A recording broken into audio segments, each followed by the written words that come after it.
ហើយខ្ញុំនឹងខំប្រឹងសម្រាប់សម្រាំងឲ្យបានល្អជាងថ្នាក់ទី9នេះដើម្បីទទួលបានលទ្ធផលល្អនិងដើម្បីជាប់ជាសិស្សបកាយនៅថ្នាក់ខេត្តនិងថ្នាក់បន្តទៀត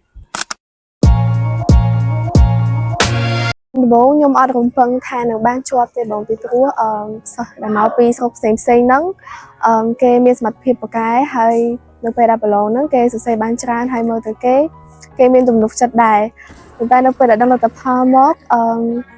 វាធ្វើឲ្យយើងមានមោទនភាពហើយរំភើបដែលបានជាប់ជាសិស្សពូកែទូទាំងខេត្ត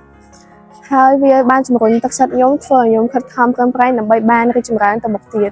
ហើយក៏សូមអរគុណទៅដល់លោកគ្រូនិងគ្រួសាររបស់ខ្ញុំដែលបានជួយទំនុកបម្រុងខ្ញុំតាំងពីចាប់ផ្ដើមរហូតដល់បានជោគជ័យលទ្ធផលនេះដែរវាបានបង្កើនឲ្យខ្ញុំកាន់តែមានទំនុកចិត្តនិងជឿជាក់លើខ្លួនឯងថាខ្ញុំនឹងអាចធ្វើទៅបានហើយសម្រាប់3ឆ្នាំខាងមុខទៀតខ្ញុំនឹងផ្ដោតអារម្មណ៍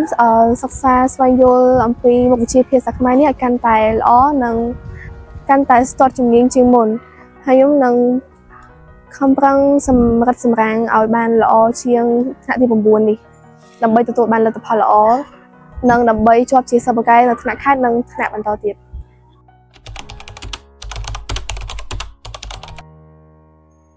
ការរៀនភាសាខ្មែរបានល្អវាមានសារៈសំខាន់ណាស់ពីព្រោះភាសាខ្មែរបង្ហាញពីអត្តសញ្ញាណជាតិខ្មែរនិងជួយឲ្យយើងយល់ដឹងពីប្រវត្តិសាស្ត្រនិងប្រាស្រ័យទាក់ទងជាមួយអ្នកដទៃបានយ៉ាងមានប្រសិទ្ធភាពហើយជួយឲ្យយើងយល់ដឹងពីវប្បធម៌និងអរិយធម៌ខ្មែរកាន់តែច្បាស់ថែមទៀត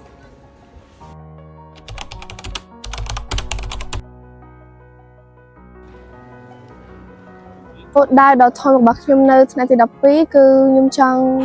ទទួលបាននិទ្ទេសល្អនៅក្នុងការប្រឡងបាក់ឌុប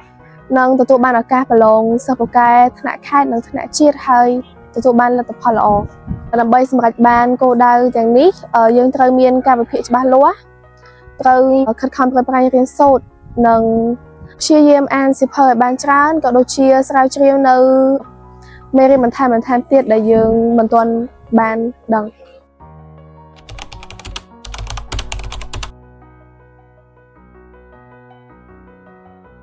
ដើម្បីឲ្យពូកែយើងត្រូវព្យាយាមអត់ធ្មត់នឹងតស៊ូក្នុងការសិក្សារៀនសូត្រហើយ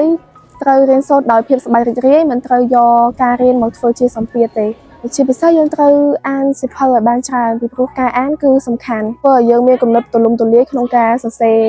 អត្ថបទផ្សេងៗ